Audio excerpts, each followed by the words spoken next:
tout le monde. Merci beaucoup de m'accueillir très chaleureusement à l'Université de Bombay. C'est la première fois, pas au Sénégal, mais à Bombay.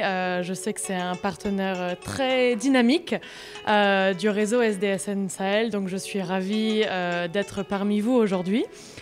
Donc le panel porte un peu sur les regards croisés.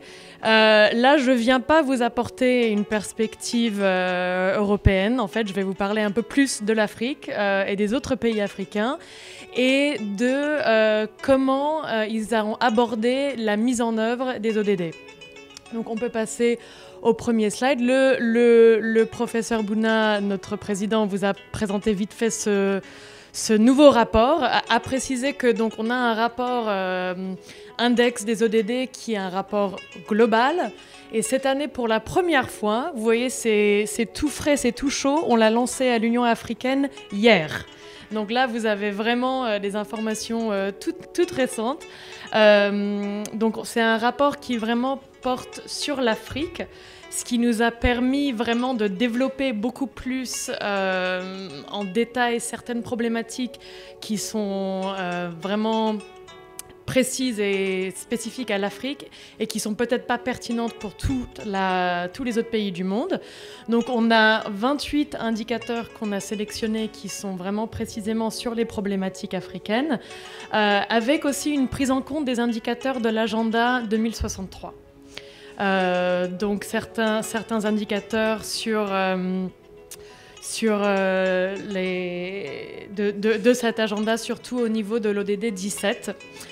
Voilà, donc on peut passer au prochain slide. Le professeur, on peut passer parce que là on voit juste le classement des top 15 et je vous ai mis la petite carte aussi pour voir un peu les différences régionales. Aucune surprise, je crois. Prochain slide. Mais il y a un autre chapitre dans ce rapport sur lequel je vais m'arrêter un peu plus longtemps. Et c'est une première parce qu'on a fait une analyse comparative sur l'état de mise en œuvre des ODD. Donc on a préparé de manière très préliminaire une enquête. On a développé ça avec nos partenaires du centre ODD au Rwanda. On a sélectionné 15 pays pour commencer. On a développé un questionnaire sur une petite vingtaine de questions et on a approché 15 pays, on a fait de la recherche aussi et il y a 11 pays qui ont validé nos résultats, dont le Sénégal. Et dans la région, on a aussi Bénin, Ghana. Je dois dire que c'est vraiment une première analyse très préliminaire. On ne parle pas des résultats. Ça, c'est le reste du rapport qui porte vraiment sur les résultats. Mais quels sont les efforts que font les gouvernements à l'échelle nationale pour vraiment s'approprier les objectifs et vraiment les mettre en œuvre. Donc là, je vais vous présenter les résultats, je les répète, très préliminaires, qu'on a publiés et qu'on souhaite développer et approfondir par la suite. Donc, la bonne nouvelle, c'est qu'en Afrique, et ça c'est vraiment différent des autres régions du monde parce que dans le rapport global qui sera lancé le mois prochain, on a fait une analyse similaire pour les pays du G20. Et le G20, il n'y a pas autant de soutien vraiment des chefs d'État. Il y a très peu, on regarde le Royaume-Uni, la France, les États-Unis, aucun chef d'État de ces pays-là ont fait des déclarations sur les ODD, un soutien aux ODD. Et là, on voit sur les 11 pays donc, qui ont validé nos résultats, dans 100% des cas, il y a vraiment un engagement au plus haut niveau de l'État d'une appropriation de ces objectifs. On continue dans les choses qui sont positives. Donc là, on a sur les 11 pays, on a 11 pays qui ont fait une identification des priorités nationales à partir des ODD. Il y en a 8 qui ont défini vraiment des plans d'action pour la mise en œuvre et 10, donc presque tous, qui ont aligné les stratégies nationales avec les ODD. Donc là aussi, c'est plutôt très positif. Next. Pareil pour le monitoring et le suivi statistique. Tous les pays ont défini des indicateurs nationaux, donc on parlait des objectifs, maintenant jusqu'aux indicateurs. Quasiment tous les bureaux nationaux de statistiques ont été vraiment mandatés pour mener ce travail. Donc ils ont reçu un ordre, une directive du chef d'État pour dire voilà, c'est vous qui doivent faire le suivi et le monitoring des ODD. Et c'est vraiment, de nouveau, pas le cas dans tous les pays du monde. Ensuite, l'analyse de la distance à parcourir. Ça, c'est important. De se dire, OK, quel est l'état actuel du pays et qu'est-ce qui nous manque pour atteindre les ODD. Là, pareil, il y a une majorité des pays qui ont fait une première ébauche d'analyse dans ce sens. Next. L'engagement parlementaire, là, on commence vers les choses un peu moins positives. Nous, on estime que c'est quand même très important que les législateurs soient engagés sur ces questions. Et là, on a sur les 11 pays 7 dans lesquels il y a jamais eu de débat parlementaire sur les ODD. Jamais. Ça reste une priorité de l'exécutif, mais pas des législatures. Et ça, c'est un problème. Et dans les autres, pareil, c'est pas comme s'il y avait une création de comités parlementaires sur les ODD. Ils ont eu peut-être un débat par an. Donc c'est pas super. Next. Là, et en fait, c'est une des dernières questions de l'enquête, c'est de demander aux personnes d'évaluer quel est le plus grand défi pour la mise en œuvre des ODD dans vos pays. Et donc, on voit les 3 défis principaux.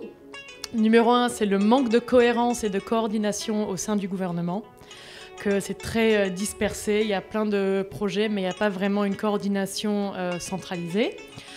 Le manque de financement, ça c'était vraiment le résultat numéro 1, et le manque de données. Ça c'est les 3 réponses qui sont revenues le plus fréquemment. Et ce qui nous a frappé en regardant ces différents défis, pour le dernier slide, quasiment tous les pays nous ont dit voilà, manque de financement. Manque de financement. On a besoin de financement pour atteindre les ODD. Sauf que sur les pays... revenez en arrière. On leur a posé question. Non, sur le. Voilà. Quel pays a fait une analyse quantitative? Vraiment une vraie analyse quantitative sur les besoins en matière de financement? 0. Il n'y en a pas un. On réclame de l'argent et on ne sait pas pourquoi. Et on ne sait pas combien on a besoin. Et ça, c'est flagrant. C'est vraiment flagrant. Il n'y a pas un pays qui a vraiment pris une analyse sérieuse pour dire voilà ce qui nous manque, voilà combien ça va coûter pour atteindre l'ODD 1. Qu'est-ce qui nous manque pour atteindre l'ODD 2 et de vraiment quantifier ça. On demande de l'argent, mais sans savoir en fait ce qu'il nous faut comme ressources. Et ça, les amis, ça c'est un sujet de thèse. On est au sein d'une université, il y a du boulot à faire là pour les étudiants. Bon, le dernier slide. Donc, je vous ai dit, cette analyse, elle est très préliminaire. On parle de 11 pays sur 54 pays africains. On est vraiment au tout début de ces travaux. Donc déjà, dans un premier temps, est-ce que les dimensions qu'on a choisi de mesurer, est-ce qu'elles correspondent en réalité à un impact sur les résultats des ODD? On a choisi certaines dimensions de l'engagement au niveau du gouvernement national, mais c'est quelque chose que nous, on a créé. Est-ce que ça correspond vraiment? Est-ce qu'il faut un engagement fort du chef d'État pour ensuite avoir les résultats des ODD? Pour nous, c'est une hypothèse. On va voir si elle est validée par la suite. Ensuite, est-ce qu'on a oublié certaines dimensions? On a parlé du gouvernement national, on a parlé du Parlement. Est-ce qu'on pourrait rajouter d'autres dimensions à cette enquête? Et évidemment, comment prendre en compte l'aspect territorial? Là, on n'a que parlé de l'échelle nationale. Qu'est-ce qu'il faut le gouvernement central? Mais comment est-ce qu'on peut aussi prendre en compte dans cette enquête l'appropriation par les territoires, les villes, qui sont souvent aussi beaucoup plus forts parfois pour l'appropriation des ODD? Et évidemment, comme j'ai dit, on est un nombre limité de pays. On va, avec nos partenaires au Rwanda, continuer à étendre l'analyse sur tout le continent. On espère que le rapport qu'on publiera l'année prochaine, on aura tous les 54 pays africains. Et là, je reviendrai à Bombay pour vous faire une présentation. Voilà. J'espère que j'étais dans les temps. Hein. Voilà, merci beaucoup.